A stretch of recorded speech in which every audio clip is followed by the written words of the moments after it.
نحمده ونصلي على رسوله الكريم اما بعد فاعوذ بالله من الشيطان الرجيم بسم الله الرحمن الرحيم واذا سألك عبادي عني فاني قريب اجيب دعوة الداعي اذا دعاني فليستجيبوا لي وليؤمنوا بي لعلهم يرشدون صدق الله العلي العظيم۔ حضرات اکرام، آج کے درس میں سورہ بقرہ کی آیت نمبر 186 کی تلاوت کی ہے، جس میں اللہ رب العزت نے فرمایا کہ اے محبوب، جب آپ سے میرے بندے سوال کریں عنی، میرے متعلق، فإنی قریب، پس بے شک میں قریب ہوں، اجیب دعوت الداعی اذا دعانی، میں قبول کرتا ہوں پکارنے والے کی دعا کو، اذا دعانی، جب وہ مجھے پکارے، فَلْيَسْتَجِيبُوا لِي وَلْيُؤْمِنُوا بِي، پس چاہیے کہ وہ میرے حکم کو مانیں اور مجھ پر ایمان لائیں، لَعَلَّهُمْ يَرْشُدُونَ، تاکہ وہ ہدایت پالیں۔ پچھلی آیت میں مسلمانوں کو تکبیر کا حکم دیا گیا تھا، وَلِتُكَبِّرُوا اللَّهَ، جس سے بظاہر چاند دیکھنے کے وقت کی تکبیریں اور تکبیرات تشریقہ مراد ہیں، جو کہ کبھی بلند آواز سے بھی ہوتی ہیں۔ اس میں شبہ ہو سکتا تھا کہ شاید اللہ تبارک و تعالی دور ہے کہ بلند آواز کو تو وہ سنتا ہے، آہستہ آواز کو نہیں سنتا ہے۔ اس وہم کو دور کرنے کے لیے اب اگلا مضمون بیان ہو رہا ہے۔ پچھلی آیت میں بندوں کو تکبیر اور شکر کا حکم دیا تھا کہ ہم نے تمہیں رمضان جیسی نعمت عطا کی ہے، لہذا تم تکبیر کہو، ہماری بڑائی بیان کرو، ہمارا شکر ادا کرو۔ اب یہ فرمایا جا رہا ہے کہ ہم قریب ہیں، تمہارا ذکر، تمہارا شکر سنتے ہیں، تمہاری یہ محنت برباد نہیں جائے گی۔ یعنی پہلے بندوں کے عمل کا ذکر تھا اور اب اپنے کرم کا تذکرہ ہے۔ پچھلی آیت میں مسلمانوں کو رب کی حمد و شکر کا حکم دیا گیا، اب دعا کا حکم ہو رہا ہے تاکہ معلوم ہو جائے کہ دعا مانگنا بھی عبادت ہے، اور دعا کا طریقہ یہ ہے کہ پہلے اللہ تبارک و تعالیٰ کی حمد و ثنا بیان کی جائے اور اس کے بعد دعا مانگی جائے۔ جناب رسول مکرم صلی اللہ علیہ وسلم کا ارشاد عالی ہے کہ جب بندہ بارگاہ الہی میں دست دراز ہوتا ہے، دعا مانگتا ہے، تو مولا تبارک و تعالی فرشتوں سے کہتا ہے کہ یا ملائکتی قد استحییت من عبدی ولیس له غیری، دعوت شرا اجابت کردم و امیدش بر آوردم کہ از بسیاری دعاؤ گریے بندہ ہمی شرمدارم۔ اے فرشتوں، تم گواہ ہو جاؤ کہ میرا بندہ میری بارگاہ میں ہاتھ پھیلائے ہوئے مجھے پکار رہا ہے، میرے در کے علاوہ اس کے لیے اور کون سا در ہے، یہ کہاں جائے گا؟ لہذا میں نے رحمت کے دروازے اس کے اوپر کھول دیے، اس کی دعاؤں کو قبول کر لیا ہے۔ سعدی صاحب نے فرمایا ہے کہ کرم بین و لطف خدا بندگار، گناہ بندہ کر دست او شرمسار۔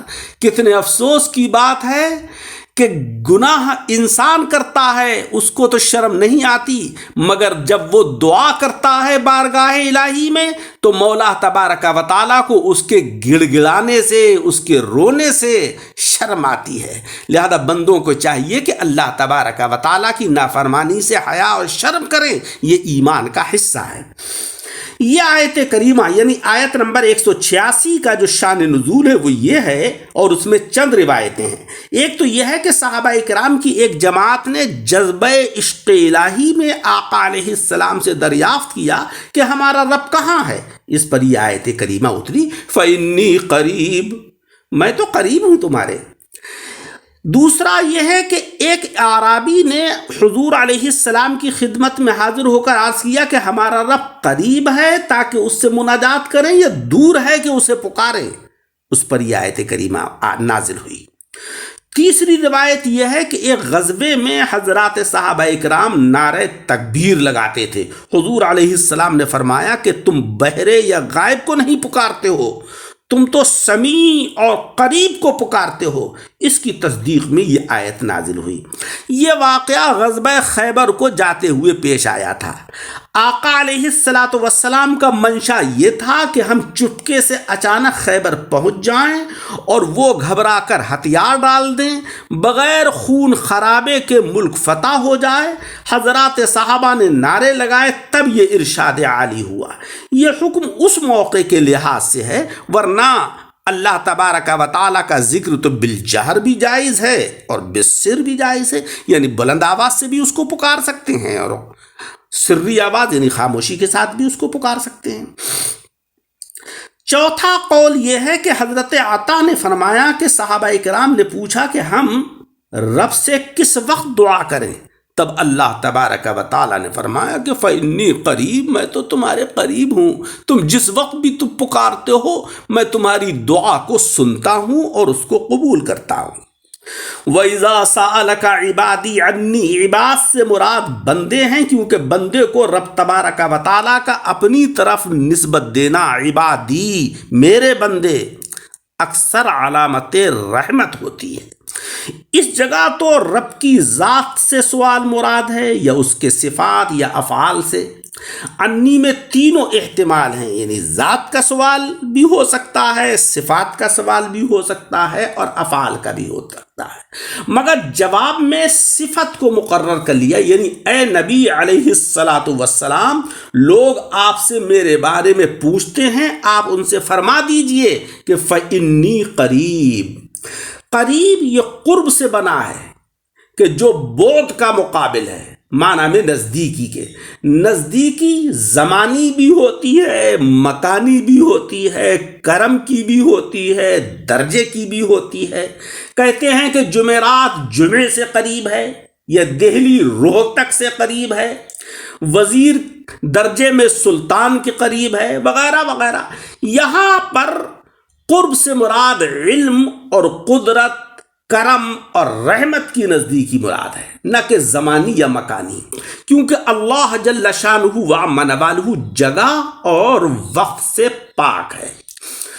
قرآن عظیم میں ہے کہ ان رحمت اللہ قریب من المحسنین، اللہ تبارک و تعالیٰ کی رحمت بندے سے قریب ہے، اور نیک بندے مرتبے یا رعایت میں اس سے قریب ہیں۔ ان کے لیے فرمایا گیا اولئک المقربون۔ تمام قرب کی آیتوں میں یہی معنی مراد ہے، یعنی رحمت باری تبارک و تعالیٰ کا قرب، جیسے وَهُوَ مَعَكُمْ یا وَنَحْنُ أَقْرَبُ إِلَيْهِ مِنْ حَبْلِ الْوَرِيدِ۔ مسلمان جو کہتے ہیں کہ اللہ ہر جگہ ہے، اس کا مطلب یہی ہے کہ اس کی سلطنت، اس کی رحمت، اس کا علم، اس کی قدرت وغیرہ ہر جگہ ہیں۔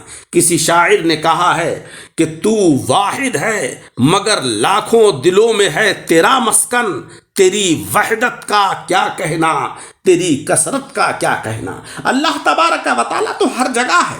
قلوب المؤمنین عرش اللہ، ایمان والوں کے دل اللہ تبارک و تعالیٰ کا عرش ہیں۔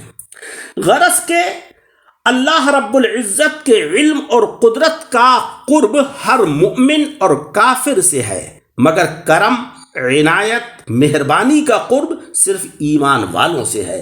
پھر اس قرب کی بھی دو نوعیتیں ہیں، قرب عمومی جو ہر مؤمن سے ہر وقت ہے، اور قرب خصوصی کہ جو خاص لوگوں سے خاص اوقات میں ہوتا ہے۔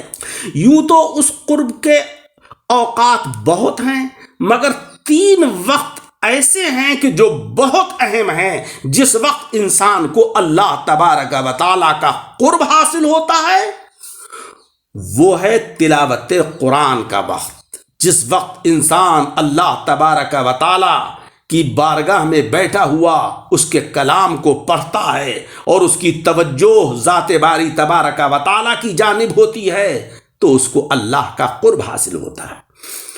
سجدوں میں، خصوصاً تہجد کے سجدوں کے وقت، کہ بندہ ان سجدوں کے ذریعے اللہ تبارک و تعالیٰ سے اتنا قریب ہوتا ہے کہ اللہ رب العزت اس کے ہاتھ، اس کے کان، اس کی زبان بن جاتا ہے، کہ بندے کی ذات سے خدائی کے کام ظاہر ہونے لگتے ہیں، کہ جس طریقے سے آئینہ سورج کے آثار آئینے سے سورج کے آثار نمودار ہونے لگتے ہیں کہ سورج کی طرف کو آپ ایک آئینہ کر دیجئے کہ جب وہ آئینے کی تمازت کے سامنے ہوتا ہے تو پھر اس کی گرمی، اس کی شدت آئینے سے ظاہر ہونے لگتی ہے۔ اسی طریقے سے پانی آگ سے قرب رکھ کر آگ کا سا کام کرنے لگتا ہے کہ جب پانی کو کھولا دیا جائے تو جس طریقے سے آگ جلاتی ہے اسی طریقے سے پانی بھی جلا دیا کرتا ہے۔ تو یہ قرب کی وجہ سے ہے۔ غرض کے بندے سے خدائی کے کام ظاہر ہوتے ہیں۔ تیسرے، کسی مقرب بندے کی صحبت سے اللہ تبارک و تعالی بہت ہی قریب ہوتا ہے، حتیٰ کہ صحبت سے تقدیریں بلکہ طینتیں، عادتیں بدل جاتی ہیں۔ دیکھو حضور اکرم صلی اللہ علیہ وسلم کا قرین شیطان حضور کی برکت سے مسلمان ہو گیا کہ اللہ تبارک و تعالیٰ کا بندے سے قریب ہونا اور ہے اور بندے کا رب سے قریب ہونا کچھ اور ہے۔ جب بندہ رب سے قریب ہو جائے تو اسے ولی اللہ کہا جاتا ہے۔ بندے کے قرب کے دو درجے ہیں۔ پہلے درجے میں بندہ سمجھتا ہے کہ رب مجھے دیکھ رہا ہے، تب وہ گناہ اور غفلت سے بچا رہتا ہے۔ دوسرے درجے میں بندہ سمجھتا ہے کہ میں رب کو دیکھ رہا ہوں، اسی درجے میں سوز و گداز، لذت عبادات اعلیٰ طریقے سے حاصل ہوتی ہیں۔ اس کی تفسیر وہ حدیث ہے کہ جس کو حدیث جبریل کہتے ہیں کہ حضرت جبریل علیہ السلام نے آقا علیہ السلام سے سوال کیا کہ احسان کیا ہے؟ تو آپ صلی اللہ علیہ وسلم نے فرمایا کہ بندہ یہ جانے عبادت کرتے وقت کہ مجھے رب دیکھ رہا ہے، یا یہ سمجھے کہ میں رب کو دیکھ رہا ہوں۔ بڑا نیک بخت اور سعید ہے وہ انسان کہ جس کا سر اللہ کی بارگاہ میں جھکا ہو۔ بہت ہی بدبخت اور کم نصیب ہے وہ شخص کہ جس کا سر اللہ کی بارگاہ میں تو نہ ہو مگر گھمنڈ اور تکبر سے آسمان پر ہو۔ اجیب دعوت الداعی اذا دعانی، میں قبول کرتا ہوں پکارنے والی کی دعا کو جب وہ مجھے پکارتا ہے۔ یہ اس کی نزدیکی کا بیان ہے۔ اجیب و جوبن سے بنا ہے معنی میں کاٹنے کے، یعنی جب اللہ تبارک و تعالی کی بارگاہ میں بندہ دعائیں کرتا ہے تو مولا رب العزت فرماتا ہے کہ مجھے پکارنے والا جب پکارتا ہے تو میں اس کے جواب میں فرماتا ہوں کہ اے بندے میں تو تیرے قریب ہوں، یا جب مجھ سے کوئی دعا مانگتا ہے تو اس کی دعا پر لبیک فرماتا ہوں یا فرماتا ہوں کہ قبول فرماتا ہوں میں تیری دعا کو۔ ممکن ہے کہ الدعاء میں الف لام عہدی ہو اور اس میں خاص پکارنے والے یعنی مؤمنین یا متقین وغیرہ مراد ہوں، کیونکہ منکرین کے بارے میں فرمایا گیا ہے کہ وَمَا دُعَاءُ الْكَافِرِينَ إِلَّا فِي ضَلَالٍ، منکرین کا پکارنا تو برباد جاتا ہے۔ پکار کی چار قسمیں ہیں: گناہگار کی پکار، ابرار کی پکار، دلفگار کی پکار، بے قرار کی پکار۔ پھر ان میں سے جو دلفگار اور بے قرار کی پکار ہوتی ہے وہ بہت ہی پرتاثیر ہوتی ہے۔ یہ پکار عرش الہی کو ہلا دیتی ہے۔ اسی لیے کہا جاتا ہے کہ مظلوم کی بد دعا سے بچو کہ وہ بے قراری کی حالت میں جب اللہ کو پکارتا ہے تو اللہ تبارک و تعالیٰ کا عرش حرکت میں آ جاتا ہے۔ امن یجیب المضطر اذا دعاہ ویکشف السوء، جب ریڈیو کے ذریعے بجلی کی مدد سے تمام دنیا میں آواز پہنچ سکتی ہے تو بے چینی دل کی بجلی کے ذریعے بھی آواز عرش تک پہنچ سکتی ہے۔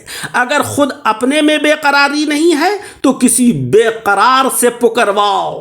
ریڈیو والوں کے ذریعے اعلانات کرائے جاتے ہیں، استرار والوں کے ذریعے سے دعائیں کرائی جاتی ہیں، اور ممکن ہے کہ اس سے ساری ہی دعا کرنے والے مراد ہوں، کیونکہ دنیا کے اندر منکرین کی بھی بعض دعائیں قبول ہوتی ہیں۔ اس کی بحث انشاءاللہ آگے بیان ہوگی۔ اللہ تبارک و تعالی ہمیں قرآن عظیم پڑھنے اور اس کو سمجھنے کی توفیق عطا فرمائے۔ درس کو سن کر احباب کے ساتھ شیئر کریں اور ہمارے یوٹیوب چینل دعوت حق درس قرآن کو لائک و سبسکرائب کریں۔